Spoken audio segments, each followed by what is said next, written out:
तो हम लोग माध्य ना, माध्य, माध्य में हम लोग माध्य में बोलते हैं मीन। मीन में हम लोग क्या पढ़े, हम लोग 3 विधियों को पढ़े ना।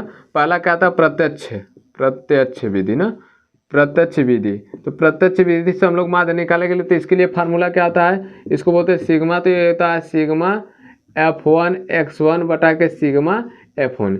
ये क्या होता है, प्रत्यक्ष विधि से माध्य निकालने का तरीका होता है। कोई दिक्कत, प्रत्यक्ष विधि से माध्य इस तरह से निकलता है। उसके बाद दूसरा का पूछा है काल्पित विधि ना, काल्पित विधि, काल्पित विधि।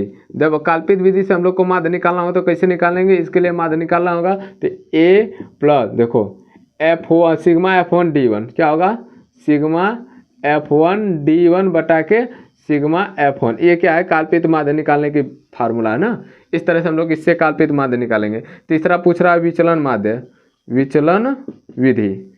अब विचलन विधि से हम लोग कैसे माध्य निकालेंगे, विचलन विधि, विचलन विधि से हम लोग माध्य कैसे निकालेंगे, तो इसके लिए हो जाएगा देखो ए प्लस सिग्मा F1 U1 बटा के सिग्मा F1, ठीक है। इसको को ब्रैकेट में करके गुणे H कर देंगे, H क्या होगी, हाइट। इस तरह से हम लोग निकालेंगे। इन 3 विधियों से फार्मूले होते हैं, इन सब 3 फार्मूले से हम लोग माध्य निकालेंगे। ओके।